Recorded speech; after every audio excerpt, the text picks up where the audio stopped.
거룩하신 하나님, 우리를 용서해 주시고 그 크신 품으로, 사랑의 품으로 우리를 안아주셔서 시간 복되신 삼일째 하나님을 만나는 은혜와 기쁨으로 충만되는 복된 시간 되기 원합니다. 우리의 모든 삶에 얽매였던 것들부터 자유케 되는 시간 되게 하시고, 우리를 억누르던 죄의 그 하나님 고통으로부터 우리를 자유케 하시고 회복시켜 주시고, 그 복되신 하나님을 깊이 만나고 그 영광과 아름다우심을 풍성히 경험하는 귀한 시간 될 수 있도록 성령님 역사해 주옵소서. 그 긍휼이 크신 하나님, 선하신 하나님, 사랑이 풍성하신 하나님을 이 시간 대면하는 시간 되게 하시고, 그것을 경험하고 체험하는 시간 될 수 있도록 성령님 우리를 아버지께로 예수 그리스도께로 이끌어 주옵소서. 감사하고 예수님 이름으로 기도드리옵나이다. 아멘. 오늘 사도행전 20장은 계속 살펴보는 것처럼 이게 바울이 밀레도에서 에베소 교회의 장로를 청해서 그들에게 말씀을 전하고 있습니다. 근데 오늘 본문은 이제 바울이 다시는 그들을 볼 수 없을 수 있는, 지금 환난과 핍박이 앞에 기다리고 있고, 그걸 지금 성령께서 깨우치셨기 때문에 죽을 수도 있는, 순교당할 수 있는 그런 지금 상황인 거죠. 그래서 어쩌면 이 에베소 교회 장로들과 성도를 다시는 볼 수 없는 그런 상황이기 때문에 바울이 고별 설교를 하는 거예요. 저는 그래서 고별 설교를 하기 때문에 앞으로 무슨 일이 벌어질지, 그리고 너희가 어떻게 해야 되는지 마지막 부탁의 말을 이게 기록하고 있습니다. 만약에 여러분도 여러분의 인생의 마지막 길을 간다면 여러분은 사랑하는 사람들에게 무엇을 부탁할까요? 세월호도 이렇게 꽤 지났지만 그 마지막 죽어가면서 그 자기의 사랑하는 부모에게 또 사람들에게 마지막 전하는 말들이 있었죠. 만약에 여러분이 인생의 지금 마지막, 지금 죽음을 앞두고 있다면 여러분의 사랑하는 사람들에게 여러분 뭘 부탁하겠어요? 무슨 말을 전하고 싶을까요? 그래서 바울은 지금 사도이자 목회자로서 에베소 교회 장로들과 성도들에게 준 이 고별 설교이자 이 부탁을 통해서 정말 성도들이 무엇을 알고 무엇을 붙잡고 무엇을 순종해야 되는가를 이렇게 전하고 있습니다. 그래서 우리도 그 내용을 알고 우리도 그렇게 붙잡고 살았으면 좋겠어요. 그렇게 순종하며 바울이 부탁한 게 곧 하나님께서 지금 우리에게 부탁한 거라 이렇게 말할 수 있겠죠.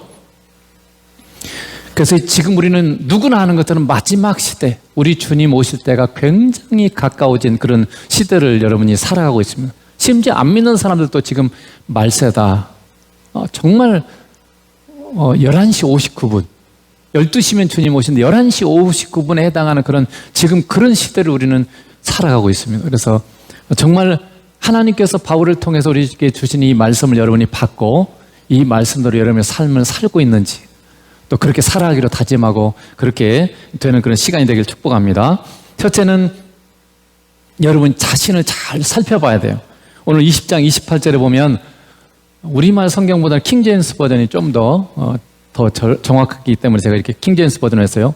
그러므로 너희 자신과 모든 양떼에게 주의를 기울이라. 성령께서 너희를 그들의 감독자로 삼으사 하나님의 교회 곧 그분께서 자신의 피로 사신 교회를 먹이게 하셨느니라. NIV 성경에는 너희 자신과 모든 양떼를 지켜봐라 이렇게 되어 있어요. 살펴봐라 이렇게 말하고 있습니다. 그러면 지금 이 바울이 하는 말이 뭐예요? 먼저 너희를 살펴보고 그리고 양떼를 살펴봐라 이렇게 되어 있어요. 나는 빼놓고 양떼만 살펴보고 다른 사람만 살펴보라고 되지 않고 먼저 자기를 나를 살펴보고 그리고 양떼를 살펴봐라 이렇게 되어 있죠. 그러면 여러분 바울이 뭘 살펴보라는 걸까요? 나를 살펴보라고 되어 있잖아요. 나를 지금 점검해봐라 이런 말이기도 하고, 그래서 뭘 살펴보라고 하는 걸까? 예수님께서 요한복음 10장에 보면 나는 선한 목자라, 나는 내 양을 알고 양도 나를 아는 것이, 이렇게 했을 때 예수님은 목자고 우리는 뭐라고요? 우리는 그분의 양입니다. 그래서 여러분 우리가 알다시피 예수님은 우리의 목자시죠. 그리고 우리는 그분의 양입니다. 양이 안전하게 사는 길과 풍성하게 사는 길은 목자의 보호와 인도하심을 따라가는 것밖에 없어요. 양이 혼자 가면 밥이 됩니다. 사자나 늑대나 야수들의 그냥 밥이 돼요. 여러분이 아는 것처럼 양은 눈치 좋지 않고 빨리 달릴 수도 없고 또 방어 무기가 없어요. 물론 털밖에 없는데 뭐 뿔이 있다든지 보통 그 동물의 왕국 보면 이렇게 짐승들이 암 잡혀먹나 뿔로 받든지 막 이렇게 이빨로 막 물다든지 이렇게 하는데 양에게는 그런 도구들이 없어요. 그래서 아무런 양은 공격용 무기도 없고 방어 무기도 없어요. 그러니까 그냥 양은 당할 수밖에 없어요. 그래서 양이 사는 길, 양이 풍성하게 사는 길은 목자 곁에 머물고 목자를 따라가는 길밖에 없어요. 우리 인생의 마지막까지 그리고 세상 끝날까지 주님의 양으로서 우리가 영육간에 강건하고 풍성한 삶을 사는 비결은 다른 것이 아니라 내가 지금 주님 곁에 머물고 주님의 은혜와 사랑을 누리는 그 자리에 항상 있는지를 점검하는 거예요. 저희 그 작은 목회 기간, 이제 그렇게 적다고도 말할 수도 20년이 넘어갔으니까. 근데 제 이 목회 기간에도 제가 느끼는 게 있어요. 제가 주님을 가까이 하고 주님을 사귀고 살면 풍성한 은혜가 있어요. 그리고 설교도 제가 스스로 느끼는 거지만 은혜가 좀 있어요. 근데 어떤 일이든지 그것 때문에 내가 주님과 만나는 시간이 줄어들고 그러면 저의 삶은 메말라 갑니다. 그리고 설교에도 전혀 은혜가 없어요. 영적인 영향력이 없어요. 은혜가 흘러가지 않는다는 게 그냥 느껴져요. 그냥 시간 때우기고 빨리 끝내고 싶은 그런 마음밖에 없어요. 목회든 선교 사역이든 아니면 어떤 주님이 기뻐하는 사역도 똑같습니다. 주님과 진정 어린 만남과 이 사귐이 없이는 그 사역은 메말라가게 돼 있어요. 생명의 역사, 은혜의 역사, 사랑의 역사는 점점점 사라져가 버립니다. 이것은 주님께서 우리에게 주신 말씀을 통해서 분명하게 나타나고 있죠. 자, 요한복음 15장 5절 중요한 말씀이죠. 나는 포도나무요 너희는 가지라. 그가 내 안에 내가 그 안에 거하면 사람이 열매를 많이 맺나니 나를 떠나서는 너희가 아무것도 할 수 없습니다. 여러분, 하나님께서 기뻐하는 열매가 뭡니까? 사역의 열매도 되고 사랑의 열매도 되고, 그렇지만 이게 요한복음의 본문상의 흐름에서는 사랑의 열매예요. 사역도 사랑의 열매죠. 그래서 이 사랑의 열매를 맺는 비결이 뭐냐면요, 다른 게 아니에요. 우리가 주님 안에, 주님이 내 안에, 이 거하는 삶밖에 없어요. 믿는 자는 이미 예수 그리스도께서 우리 안에 계시죠. 주님이 우리 안에 오셨습니다. 그러니까 뭐만 하면 돼요? 내가 주님 안에만 거하면 돼요.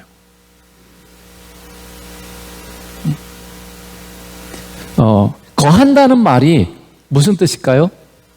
거한다는 말은 이렇게 함께 걷는다. 우리가 임재동에 이렇게 했을 때 나와 함께 하시는 주님과, 임재에 계시는 주님과 함께 걸어간다는 뜻이죠. 우리 인생의 모든 여정과 길을, 모든 무슨 일을 할 때마다 예수님과 함께 걸어가는 거.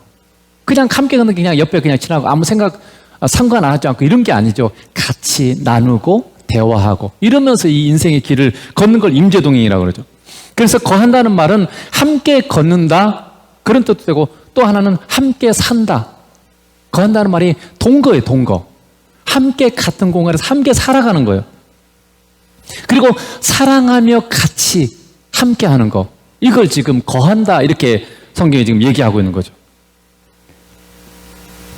그러니까 우리 그리스도인의 모든 열매는 우리가 우리 안에 거하시는 주님, 우리 안에 거하시는 주님과 사랑으로 함께 거할 때만, 함께 할 때만 풍성하게 열매를 맺을 수 있어요.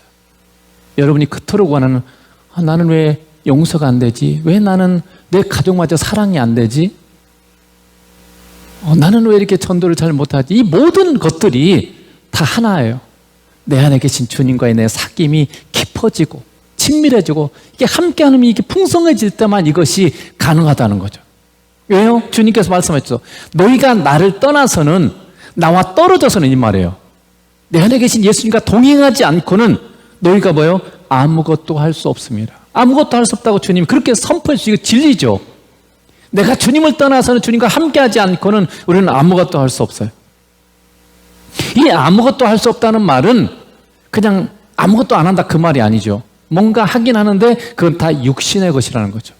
하나님께서 기뻐하는 그런 것은 결코 우리는 할 수 없어요. 주님을 떠나서는, 주님과 함께하지 않고는 하나님께서 기뻐하는 삶, 하나님께서 기뻐하는 열매를 우리는 맺을 수가 없다는 그런 뜻입니다. 비록 우리 눈에는 선하게 보일 수도 여전히 뭔가 하고 있고 여전히 봉사하고 여전히 사역하고 이렇게 있을 수 있지만 내가 주님과의 생명적인 연합, 주님과의 함께하지는 이 시간을 보내지 함께하지 않고는 그것은 결코 아버지를 기쁘게 할 수 없어요. 나만 하고 있는 거예요. 그 육신의 삶이고 육신의 열매들입니다. 왜냐하면 이게 예수님께서 이스라엘에 굉장히 많이 있는 이 나무들이 뭡니까? 무화과나무, 포도나무, 그 다음에 감람나무, 이런 게 이스라엘은 굉장히 많은 거예요. 그래서 누구나 이게 아는 거예요. 포도나무. 그러면 우리는 포도나무를 여러분 대부분 우리도 봤죠? 근데 여러분 포도나무에서 이게 가지를 딱 잘랐어요. 가위로 딱 잘랐어요. 그럼 어떻게 돼요? 가위로 자르는 그 순간부터 그 가지는 어떻게 해요? 생명력을 잃어버리고 말라가기 시작합니다. 그 포도나무 가지에서 이 포도가 탐스럽게 열리는 이유는 그 포도나무 가지가 포도나무에게 연결돼서 포도나무로부터 영양분, 물 이런 것들을 공급받기 때문에 이게 열매를 맺는 거죠. 그래서 우리도 우리의 포도나무, 예수님이 포도나무, 나는 가지예요. 그래서 포도나무 대신 주님으로부터 생명을 계속 접붙여 있어서 주님으로부터 이 생명과 은혜를, 사랑을 공급받지 않으면 그 순간부터 우리는 어떻게 돼요? 메말라가고 생명력을 잃어버리고 말라가기 시작하는 거예요. 그래서 그 현상들이 뭐예요? 여러분의 삶에 어느 순간부터 기쁨이 사라졌어요. 어느 순간부터 감사가 사라졌어요. 그냥 예배 자리도 형식적이 되고 별로 가고 싶지도 않고 그냥 억지로 형식적으로 오게 돼요. 이게 뭡니까? 내가 주님으로부터 지금 떨어져 있어요. 주님과 진정한 만남이 없는 그 순간부터 우리는 그렇게 살아갈 수밖에 없는 거죠. 그러므로 우리가 바울이 부탁하는 것처럼 우리가 항상 점검할 게 있어요. 지금 내가 주님과 마음이 통하는 만남, 사귐. 그 통로는 말씀일 수도 있고 기도일 수도 있고 예배일 수도 있고 찬송일 수도 있고 여러 가지 것이 있어요. 삶에서 임재동행일 수도 있고. 근데 지금 주님과 정말 마음이 통하는 그런 만남, 사귐 가운데 거하면서 그분의 은혜와 사랑을 지금 누리고 있는 건가? 이걸 여러분이 점검하라는 거예요. 이게 바울이 하는 말이에요. 너희 자신이 그렇게 지금 살아가고 있는지를 살펴봐라. 점검해봐라. 지금 이렇게 말하고 있는 거죠. 신앙의 핵심은 단 하나밖에 없어요. 내 안에 오신 주님, 내 안에 계신 그 주님과의 만남, 사귐이 되어지면 그냥 나머지는 그냥 그 안에서 저절로, 요한복음 15장에 이제 절로 열매를 맺는다고 되어 있어요. 열매도 풍성히 맺는다고 되어 있어요. 그러니까 다른 데가 막 아무리 열심히 하고 그게 중요한 게 아니라 내가 얼마만큼 예수님, 내 안에 계신 예수님과 잘 만나고 있는 거냐, 여기에 내 인생의 모든 열매들, 신앙의 성장이 모든 게 거기에 다 관련이 있는 것이지 내가 막 열심히 하고 이런 거와 관련 없어요. 이것이 바로 우리 고린도후서 13장에서 말하는 너희가 믿음 안에 있는가 너희 자신을 점검하라 이렇게 하는 말씀의 의미예요. 고린도후서 13장 5절에 보면 이렇게 있죠. 너희는 믿음 안에 있는가 너희 자신을 시험하고 너희 자신을 확증하라. 이게 무슨 말이에요? 내가 믿음으로 살고 있는가? 지금 내 안에 계신 예수님을 믿는 믿음으로 그분을 내 삶의 주인으로 모시고 내 삶의 모든 일에서 그분을 주인으로 모시고 그분과 함께 살고 있는지를 너희가 점검해봐라. 이렇게 지금 바울이 우리에게 권면하고 있어요. 예수님이 너희 안에 계시는 걸 너희가 알지 못하느냐? 우리 주님이 여러분 예수님 믿으면 예수님이 여러분 안에 계십니다. 그래서 그 주님과 함께하는 이 믿음의 삶을 여러분 지금 살아가고 있는지 점검해봐라. 이렇게 말하고 있는 거죠. 또한 이 말씀, 그래서 그 바울이 전한 말씀, 목회자는 성도들이 그렇게 주님과 함께하는 삶을 잘 살고 있는지 살펴보고 도와주고 그렇게 세우라, 그런 뜻이죠. 그렇다면 성도들은 어때요? 여러분 자신은 내가 그렇게 살고 있는지 그럴 뿐만 아니라 나의 가족들이, 그리고 나의 자녀들이, 내가 돌보아야 될 그런 사람들이 지금 그렇게 주님을 가까이 하고 있고 주님을 잘 만나고 사랑하고 살고 있는지를 여러분이 점검해라는 말이에요. 그렇게 할 수 있도록 도와주고 그렇게 할 수 있도록 기도하고 이렇게 하도록 지금 바울이 권면하고 있다 그 말이죠. 여러분은 지금 주님을 가까이 하고 그분을 만나고 그분과 진심으로 사랑을 나누며 살고 있습니까? 예수님과 매일같이 사랑을 나누고 그분의 은혜와 사랑 안에서 풍성한 그분의 은혜를 맛보고 용서를 맛보고 이렇게 여러분 지금 살아가고 있습니까? 그리고 그 삶을 통해서 주님과의 사랑이 점점점 더 깊어져 가고 주님과의 만남이 더 기쁘고 감사하며 행복해지고 있습니까? 그래서 막 예배가 기다려지고 우리 성도도 많이 그렇게 고백하는 분들이죠. 예배 시간이 기다려진다. 주님의 은혜하실 때는 일어났을 때 막 예배 시간이 기다려져요. 그리고 막 주님의 나라를 위해서 주님의 교회를 위해서 주의 성도들을 위해서 봉사하고 사랑하고 섬기는 게 기뻐요. 그게 지금 내가 주님과 잘 지금 만나고 교제하고 있을 때 일어나는 현상들인 거죠. 그 선하신 그리고 사랑이 풍성하신 삼위일체 하나님과의 그게 사귐이에요. 그러니까 당연히 그런 결과를 가져올 수밖에 없는 거죠. 또 하나 우리가 기억해야 될 것은 이 믿음의 삶에서 여러분 조심해야 될 사람들이 있다는 것을 바울이 또 우리에게 얘기해 주고 있죠. 하나는 뭐냐면 사나운 이리가 있다고 되어 있어요. 사나운 이를 우리를 아끼지 않은 사람들입니다. 자, 사도행전 20장 29절에 보면 내가 떠난 후에 사나운 이리가 여러분에게 들어와서 그 양떼를 아끼지 아니하며 들어온다는 말이 무슨 말이겠어요? 교회 안에 들어오는 거예요. 교회 안에서 같이 종교 생활하는 거예요. 지금 이런 사람을 말하죠. 그래서 이 사나운 일은요 잔인하고 무자비합니다. 그리고 사람들을 용서하지 않고 긍휼히 여기지 않는 사람들을 말해요. 하나님은 용서와 사랑의 하나님이시죠. 그러니까 하나님을 믿고 예수님과 동행하면 용서와 사랑의 사람이에요. 여러분의 삶에 내가 예수님과 잘 만나면 그냥 용서가 돼요. 그렇게 밉던 사람들이 불쌍히 여겨지고 용서가 돼요. 하나님의 크신 용서를 경험하면 다른 사람 용서가 돼요. 그러나 이런 사람들은요 교회는 나오고 우리와 같이 있지만 사나운 사람들이고 성도들을 용서하지 않습니다. 어떤 잘못을 보면 용서를 안 해요. 혹시 여러분 다른 사람들이 여러분 실족해 할 만큼 시험 들 만큼 화나게 할 만큼 어떤 일이 있을 때 여러분 용서가 안 된다면 심각한 문제예요. 예수님의 사람들은 용서와 사랑은 동전의 양면이에요. 같이 가는 겁니다. 용서하지 않으면 하늘에 계신 아버지께서 너희를 용서하지 않겠다 말씀하셨어요. 믿음의 사람들은 용서의 사람이에요. 그래서 용서하지 않고 긍휼히 여기지 않는 사람들이 사나운 이리 같은 사람들이죠. 성도들이 시험에 들건 아니면 주님으로부터 떨어지건 신경 쓰지 않고 오직 자신의 욕구만 채우기 위해서 교회와 성도들을 이용하는 사람들이 사나운 이리 같은 사람들이에요. 교회도 이용하기 위해서 와요. 주님을 사랑한 것도 없고 성도를 사랑하지도 않아요. 오직 자기 욕구만 채우기 위해서 교회에 오고 이용만 하고 용서하지 않고 사랑하지 않고 긍휼히 여기지 않는 그런 이 종교적인 사람들인 거죠. 그래서 여러분 예수님을 믿지만 아직 덜 성장해서 그런 것인지 우리가 대부분 그런 사람들이 있잖아요. 그래서 덜 성장해서 그런 모습인지 아니면 아예 도적인 사탄에게 속해서 거짓말하고 도둑질하고 죽이는 사탄의 특성을 가졌는지 분별할 필요는 있어요. 다 그렇다고 해서 그냥 무조건 다 그 사람들은 사나운 일이다 이렇게 평가할 수 없어요. 왜냐하면 아직 우리가 초심자일 때는 그럴 수도 변화가 아직 덜 일어났기 때문에 그런 모습들이 보일 수 있죠. 그래서 잘 살펴볼 필요가 있죠. 교회는요 바리새인과 서기관과 같은 존재들이 있어요. 예수님께서도 말씀하셨죠. 사단이 악한 마귀들이 와서 뭐라고요? 뭐라고 됐어요? 이 밭에 가라지를 덧뿌리고 갔다고 됐어요. 가라지.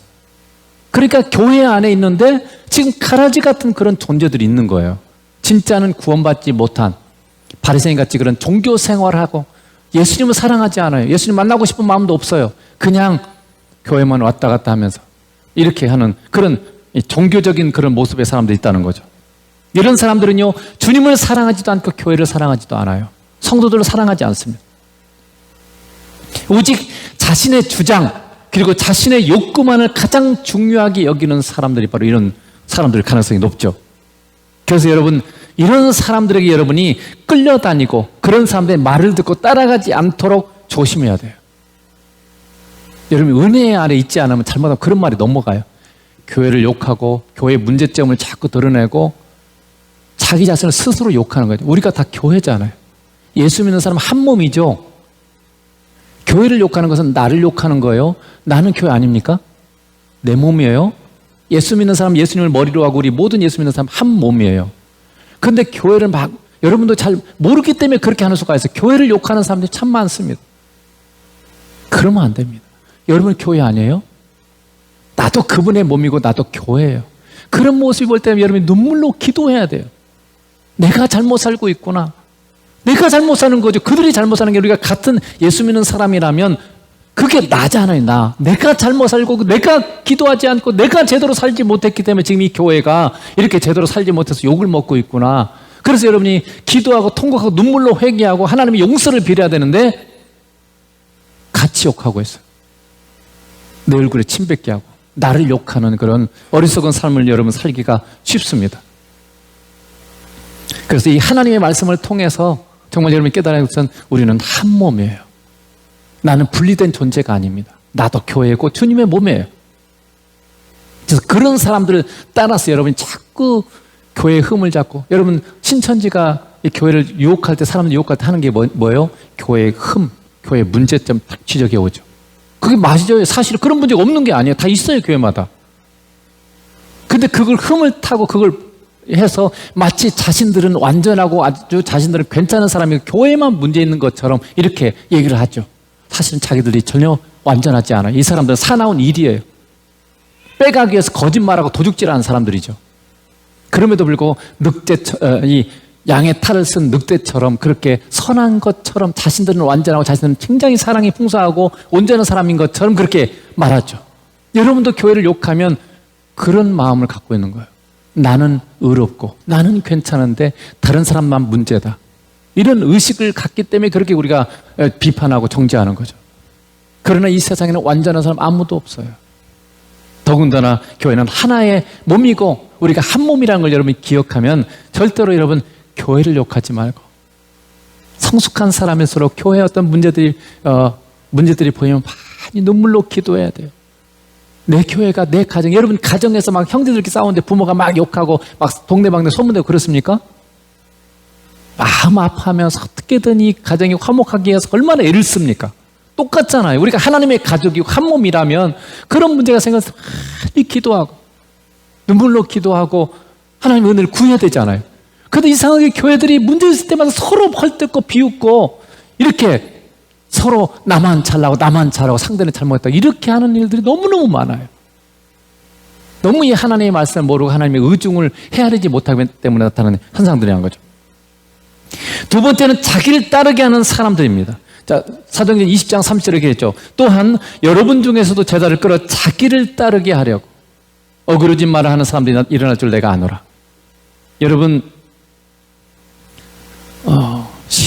신앙의 이 특별히 지도자들 가르치는 사람들이 핵심이 뭐겠어요? 목회자건 선교사건 사역자건 간에 주님의 제자들은 사람들이 주님을 만나고 주님을 따르게 하는 사람들이에요. 나를 따르게 하는 사람들이 아니에요. 이거 굉장히 중요할 일입니다. 자신이 주님을 따르는 그 모습의 본을 보이면서 그들도 나처럼 주님을 따르도록 하는 사람이 바로 사역자예요. 그래서 진정한 주님의 제자들은 언제나 예수 그리스도를 높이고 사람들이 예수님을 따르도록 하게 만드는 사람들이에요. 이게 목회자고 선교사 사역자들인 거죠. 그래서 여러분 어떤 의미에서 보면요, 교회는 교회의 지도자가 없어져도 문제가 없어야 돼요. 왜냐하면 교회 지도자가 그동안 자신을 따르도록 훈련시킨 게 아니라 예수님을 따르도록 훈련시켰기 때문에 지도자가 없어져 어떻게 해요? 성도들이 그들 안에 있는 예수님, 그들을 예수님을 따르도록 그렇게 훈련시켰기 때문에 그래요. 목회자를 따라가는 게 아니잖아요. 예수님을, 우리 안에 계신 예수님을 따라가도록 그 본을 보이면서 그렇게 훈련시키는 게 바로 목회자고 사역자들인 거죠. 여러분 진정한 믿음의 지도자는 자신이 얼마나 똑똑하고 얼마나 설교를 잘하고 얼마나 멋있는 사람인가를 증명하는 것이 아니라 그래서 자신을 따르도록, 우리 목사님 멋져, 우리 목사님 최고야, 이게 아니에요. 예수님이 얼마나 좋으신 분인지, 그리고 예수님이 얼마나 사랑이 크신 분인지, 그 예수님을 잘 드러내고 전해서, 그래서 예수님만을 추구하고 예수님만을 목표로 삼는 삶을 살도록 하는 게 목회자의 진정한 목회자 상인 거죠. 그러면서 여러분은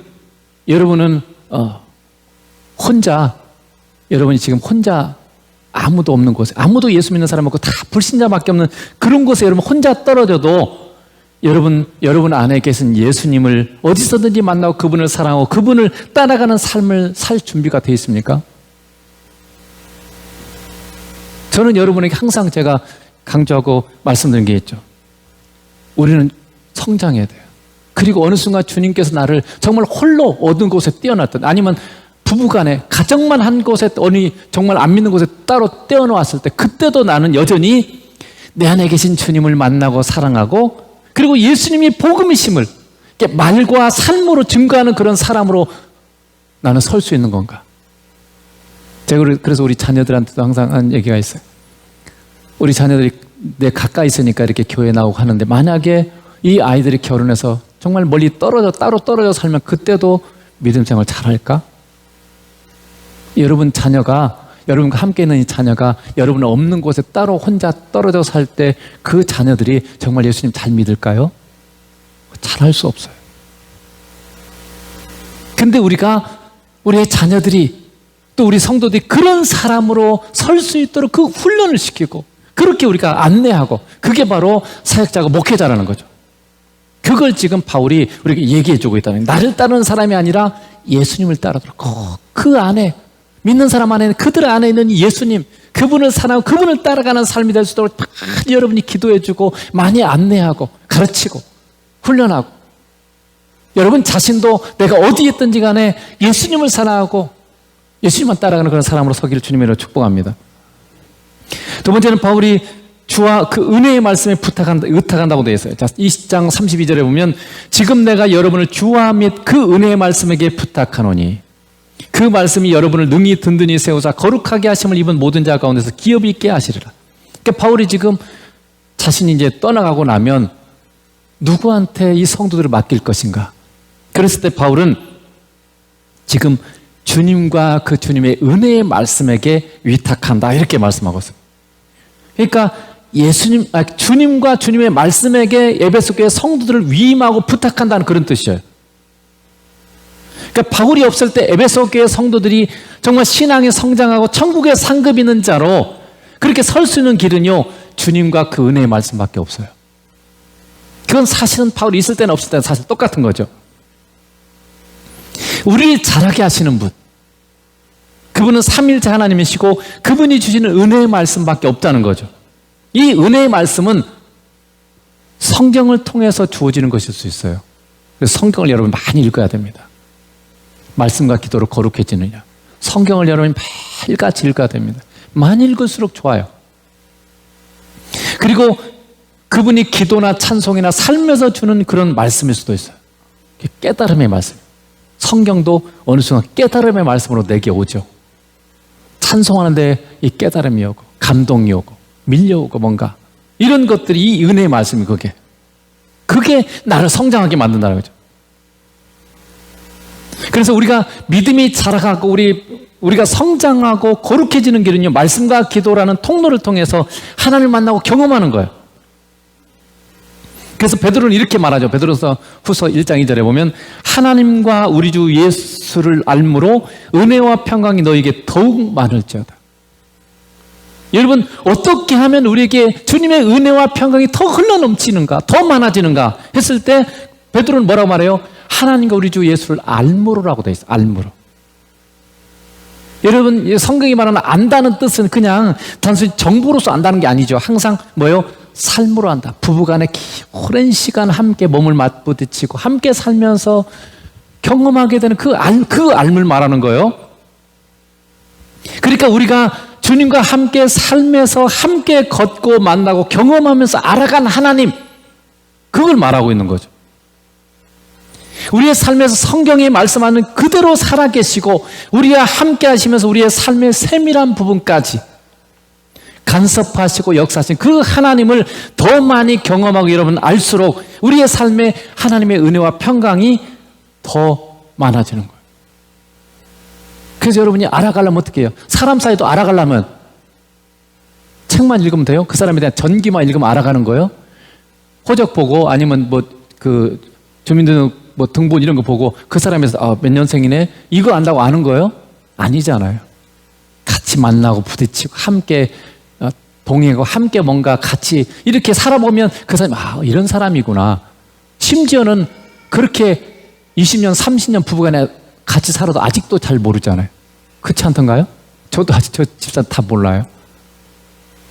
그렇게 오래 살아도 다 아는 게 아니에요. 그러니까 삶이라는 그런 시간들을 깊이 더 마음을 나누고 해야만 조금씩 더 알아가는 거잖아요. 그래서 우리가 정말 예수님을 알아가는 또 하나님을 알아가는 또 마찬가지예요. 성경 이렇게 지식적으로 이거 안 읽는다고 해서 그게 알아가는 게 아니에요. 당연히 이것도 필요합니다. 이거 알수록 더 깊이 깨달을 수 있는 가능성이 있으니까. 어쨌든 그러나 성경을 읽으면서 내가 삶에서 주님과 함께하는 그 시간, 그래서 주님 많이 살면서 찾고 가고 만나고 대화하고 이렇게 하는 것이 우리가 알아가는 거예요. 주님과 함께하면서 시련과 고통들을 함께 겪고 이겨나가고 기쁨을 함께 누리고 이런 여정들을 통해서 내가 주님을 더 깊이 알아가는 거죠. 그럴수록 어떻게 해요? 하나님이 주시는 은혜와 평강이 내 삶에 더 흘러넘친다. 이렇게 지금 베드로가 얘기하고 있는 거죠. 엘리야 시대 그 3년 반 동안 하나님께서 비를 내리지 않았어요. 엘리야를 통해서 말씀을 주신 것처럼. 근데 그 기간 동안에 하나님께서 엘리야를 누구한테 보냈어요? 시돈에 사는 사르밧 과부에게 보냈어요. 그리고 사르밧 과부는 엘리야를 통해서 이 하나님 주신 말씀 통해서 통에 밀가루 조금 한 움큼 있고 그 다음에 기름 조금, 병에 기름 조금인데 이게 3년 반 동안 안 떨어진 거예요. 계속 먹어도 끊임없이 차요.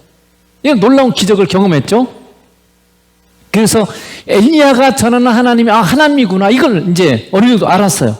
그런데 그 과부의 아들이 병이 들어서 어느 날 죽어버렸어요. 그런데 병이 들어서 죽으니까 이제 엘리야를 찾아가서 얘기하잖아요. 그래서 엘리야가 그 과부의 아들을 살려주죠. 그때 이렇게 과부가 고백을 합니다. 열왕기상 17장 24절 보세요. 여인이 엘리야에게 이르되 내가 이제야 지금에서야 이런 뜻이죠. 당신은 하나님의 사람이요 당신의 입에 있는 여호와의 말씀이 진실한 줄 아노라. 그러니까 사실은 몰랐다는 건 아니죠. 사실 전에도 희미하게는 알았어요. 그러나 지금 이 순간 이제서야 내가 정말로 당신이 말씀을 그 하나님이 살아계신 하나님을 내가 이제 알겠습니다. 이런 고백이죠. 그러니까 사르밧 과부는 엘리야를 통해서 자신의 아들이 죽었다 살아나자 이제야 당신이 하나님의 사람이고 당신 입으로부터 나오는 하나님의 말씀이 진리임을 내가 알게 됐다 이런 말입니다. 그러니까 삶에서 하나님의 살아계심을 경험하고 나서야 내가 하나님을 알았습니다. 이렇게 지금 고백하고 있는 거죠. 여러분 똑같잖아요. 우리는 하나님이 사랑이죠. 하나님 전지전능하신 하나님을 이런 믿잖아요. 알잖아요. 근데 우리는 시련이고 어려움이 오면 두려워하고 낭망하고 마치 당해서는 안 될 일을 당하는 것처럼 그렇게 막 힘들어하고 어려워해요. 왜 그렇습니까? 나와 함께 하시는 하나님을, 나를 사랑하시는 하나님, 모든 것 합력과 선을 이루시는 하나님을 내가 정보로는 알아요. 정보로는 알지만 그걸 경험한 적이 없어요. 삶으로 안 적이 없어요. 그걸 삶으로 많이 경험하면 경험할수록 어떻게 해요? 두려워하지 않습니다. 알지 않아요. 삶으로. 내가 많이 경험했어요. 그러면 이번에 이 시련에도 주님이 나와 함께 하시기 때문에 이건 결코 나를 해롭게 하는 게 아니라 이것은 나에게 큰 유익이 될 거를 알기 때문에 두려워하지 않아요. 주님 내게 무엇을 주시려나이까? 이것을 통해서 나를 어떻게 거룩하게 하시려고 하시길 원하십니까? 내게 어떤 유익을 주시기 위해서 이 시련을 내게 주셨습니까? 그걸 받을 수 있는 은혜를 내게 주시고 순종할 수 있는 은혜를 내게 주셔서 이렇게 기도하게 되는 거죠. 그래서 우리가 성장하고 우리가 하늘의 천국의 기업을 얻을 자로서 확실히 서는 길은 성경에서 말씀하시는 그 하나님을, 삼일체 하나님을 삶에서 여러분이 만나고 경험하는 거예요. 그게 뭡니까? 임재동행이에요. 사귐기도예요. 우리의 삶에서 계속 주님 만났습니다. 주님 말씀하시옵소서 제가 듣겠습니다. 주님 어떻게 하길 원하시나요? 주님 사랑합니다. 주님 감사합니다. 주님 저와 함께 하셔서 기쁩니다. 계속 그 주님을 여러분이 찾고 만나고 그래서 자꾸 그분과 하나하나 삶의 문제들마다 엊그제도 저희 집에도 온수관이 새더라고요. 전에부터 뭔가 자꾸 시 소리가 나는데 밖에서 비가 오나 이렇게 생각했는데 온수관이 이렇게 샌 게 있었어요. 그래서 이제는 훈련이 많이 줘서 많이 돼가지고 제가 안 해요. 물어봐요. 주님 어떻게 해야 돼요? 그래서 감동 주시는 대로 합니다. 그래서 이제 풀어가지고 원래는 이게 아무리 끼워도요 이게 다른 게 없어 그냥 뺐다 끼는 것밖에 없어요. 근데 제가 뺐다 사실 잘 이게 그 고정해서 했는데도 새는 거거든요. 그러니까 똑같은 자료를 하면 또 그렇게 될 수밖에 없어요. 그래서 이거 내가 할 수 있는 게 아니에요. 똑같이 끼는 수밖에 없어요. 그냥 뺐다 끼는 것밖에 나사 이게 너트 거기에서 새는 거니까 그냥 그래서 풀었어요. 주님이 해결해 주세요. 그러고 이렇게 딱 연결했는데 그러고 나서 물을 잠궈 다 열었는데 하나도 안 새요. 그 주님을 경험하는 길은 우리의 삶의 작은 일상적인 문제로부터 큰 문제까지 훈련해야 됩니다. 뭐든지 내가 하는 게 아니라 회사에서 일을 할 때도 또 가족에서 어떤 일을 할 때도 사람 사이 관계 어떤 일들을 할 때도 여러분 그냥 하지 마세요. 꼭 주님한테 물어보고 주님과 함께 하면서 그 일을 해결해 보세요. 그러면 내가 하는 것보다 훨씬 더 놀랍게 주님이 행하시는 걸 여러분이 경험할 수 있어요. 그렇게 아는 거예요. 그렇게 알아가야 돼요. 주님을. 그분이 나와 함께 하시고 그 능력이 있고 그 전지전능하신 분이 그 선하시고 나를 사랑하시는 그분이 나와 함께 하시는 거 이걸 여러분이 많이 깊이 경험해야 돼요. 그러면 세상 아무것도 두렵지 않아요. 그게 참 자유예요. 아무것도 두렵지 않고 모든 두려움과 염려와 근심으로부터 자유케 된 삶. 그리스도께 너희를 자유케 하셨으니 그런즉 굳건하게 서서 다시는 종의 멍에를 매지 말라. 이 복된 삶 여러분 누리는 길은 바로 나와 함께 하신 그 주님을 여러분 삶에서 경험하는 그 수밖에 없다는 거죠. 그래서 바울이 주와 그 은혜의 말씀에게 위탁한다 이렇게 말씀하고 있는 거죠. 여러분 삶에서 날마다 그 주님을 만남으로 말미암아 더욱더 거룩해져 가고 있습니까? 신앙을 여러분 종교를 내가 헌금 드리고 있다. 가서 예배 자리에 참석했다. 이것저것 일하고 있다. 그거 아니에요. 내가 주님으로 만남으로 말미암아 내가 주님 점점 닮아가 주님의 그런 용서와 사랑의 삶이 점점점 내 안에 더 이루어져 가고 있는가 이걸 여러분이 점검해야 되는 거죠. 사실 성품이에요. 가장 중요한 게 성품입니다. 왜 하나님이 모든 하는 일마다 선하시겠어요? 하나님이 선하신 분이 하나님의 성품이 선해요. 하나님의 성품이 사랑이에요. 그렇기 때문에 하나님이 하시는 일은 사랑일 수밖에 없어요. 하나님은 빛이세요. 하나님은 진실하세요. 하나님은 절대 거짓말하지 않아요. 마귀는 성품이 거짓말장이에요. 그러니까 항상 거짓말해요. 선한 사람은 어떻게 해요? 항상 선하게 삽니다. 진실한 사람들은요 항상 거의 다 진실해요. 근데 악한 사람들은 항상 하는 것마다 악해요. 성품이에요. 그러니까 우리와 함께 하시는 하나님은 선하세요. 사랑이세요. 진실하세요. 그러니까 그 하나님은 절대로 잘못된 거 할 수가 없죠. 그래서 그분을 만날수록 내가 그분을 닮은 사람으로 내가 성장하고 있는지 내가 더 진실해지고 거짓말이 내 입에서 사라지고 내 입에서 더러운 말들이 사라져가고 정말 더 사람들을 불쌍해 보여주고 사람들에게 더 많이 베풀고 이런 사람으로 여러분이 더 이해가 되고 용납이 되고 이런 사람으로 여러분이 성장하고 있는지 그게 여러분이 성장해요. 그 내가 성품이 변하면 어떻게 해요? 내 삶이 그런 열매들을 맺는 거죠. 그 열매 눈에 보이는 것은요 나중에 결과물이에요. 그러니까 근본은 내 마음이 내가 이렇게 성장하고 있는지.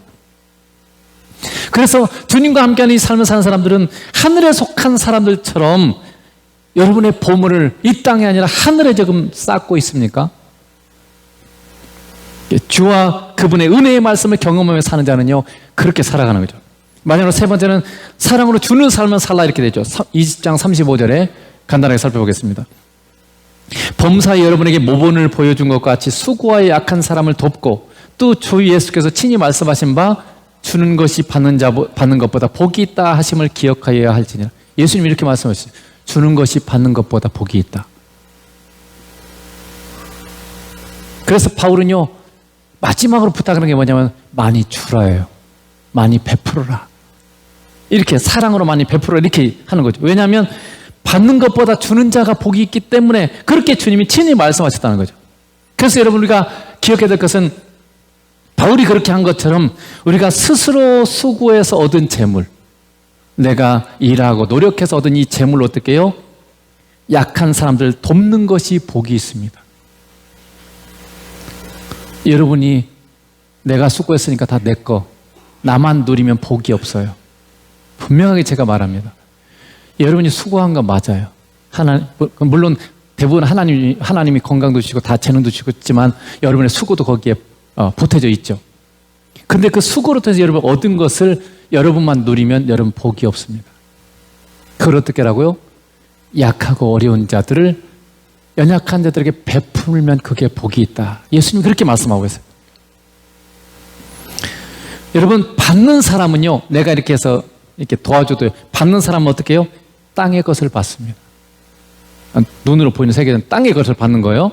그렇지만 주는 사람은 어떻게 해요? 하늘의 영원한 것을 받습니다. 물론 우리가 주님 안에서 이 사랑이 있으면 이 육신의 세계는 이 물질에도 사랑과 은혜가 담겨요. 생명이 담겨져요. 그러니까 주님의 은혜 아래서 내가 주님께 순종하면 이 베품에요, 은혜가 담겨져요. 사랑이 담겨져요. 생명이 담겨져요. 그래서 그렇게 드려지면 역사가 일어나요. 그냥 내가 육신적으로 돕는 것은 역사가 없습니다. 그런데 성령의 인도함 가운데 주님의 사랑이 거기에 담겨지면 이게 역사가 일어나요. 그래서 갈라디아서 6장 8절에 우리가 잘 아는 것처럼 자신의 육체를 위하여 심는 자는 육체로부터 썩어질 것을 거두고 성령을 위하여 심는 자는 성령으로부터 영생을 거두리라. 우리가 육체의 욕구를 채우기 위해서 하는 것은요, 다 육체로부터 썩어질 것을, 망할 것을 거두어요. 그렇지만 성령님을, 우리말에는 그냥 성령을 위하여 이렇게 되어 있는데 성령님을 기쁘시게 하기 위하여 이렇게 되어 있어요. NIV 성경에 보면. 그러니까 하나님을 기쁘시게 하기 위하여 심는 자는 성령님으로부터 영생, 즉 영원한 것을 거둔다는 거예요. 그러면 여러분, 성령의 인도하심을 따라 사랑으로 여러분 심으십시오. 사랑으로 여러분이 가진 돈, 재물을 심으세요. 베푸르세요. 시간을 내서 베풀고 육체적인 수고를 통해서 베푸세요. 아버지께서 하늘의 영원한 것으로 반드시 갚으십니다. 이것이 하늘의 보물을 쌓는 거예요. 예수님께서 마태복음 6장 20절에 얘기했죠. 오직 너희를 위하여 보물을 하늘에 쌓아두라. 하늘에 또 우리가 어떻게 보물 쌓아요?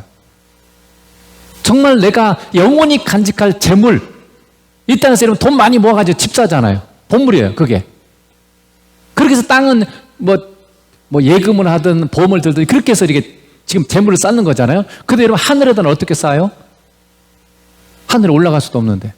그게 뭡니까? 성령을 따라서 베푸는 거예요. 사랑으로 베푸는 거. 사랑으로 수고하는 거. 그건 영적인, 육적인 필요를 채워주는 거죠. 단순히 육적인 것만 아니라 영적으로도 베풀고 나누고, 사랑으로 베풀고 나눠주는 돕는 거죠. 그게 진정으로 여러분 하늘의 보물을 쌓는 거고, 그게 바로 진심으로 우리를 위한 거라는 거죠. 우리를 위한 거. 그것이 성령님의 인도하심을 따라서 사람을 사랑으로 섬기고 돕고 베푸는데 자신과 자신이 가진 것을 드리는 거, 이게 하늘의 영원한 상급을, 보물을 쌓는 길이에요. 결코 후회하지 않기 위해서 더 많이 사랑으로 베푸시길 축복합니다. 여러분, 정말 천국은 있습니다. 책 읽어봤죠? 만약에 여러분 이 땅에 사랑으로 심고 사랑으로 베풀지 않으면요, 천국 가면 반드시 후회합니다. 제가 분명히 말했어요. 후회합니다. 그때 조금이라도 더 베풀 걸, 그때 조금이라도 사랑으로 섬길 걸. 왜냐하면 그것만이 하늘의 영원한 상급으로 하나님께서 반드시 내게 그걸 다, 정말로 우리가 생각하는 어떤, 이 세상의 어떤 것보다 천배 만배 억배는 더 귀한 것으로 하나님이 갚아주세요. 상상할 수 없는 선하고 좋은 것으로 하나님께서 우리에게 갚아주세요. 그런데 이 믿음이 없으면 자꾸 뭔가 잃어버린 것 같아요. 내가 누릴 거 빼앗기는 것 같고 없어지는 것 같고, 그러니까 아까워요. 그런데 여러분, 하나님이 갚아주십니다. 거짓말하지 않는 그분께서 뭐라고 말했어요? 뿌린 대로 거두게 하겠다. 네가 네 몸, 우리가 우리 몸으로 행한 대로 따라 받으려 함이니.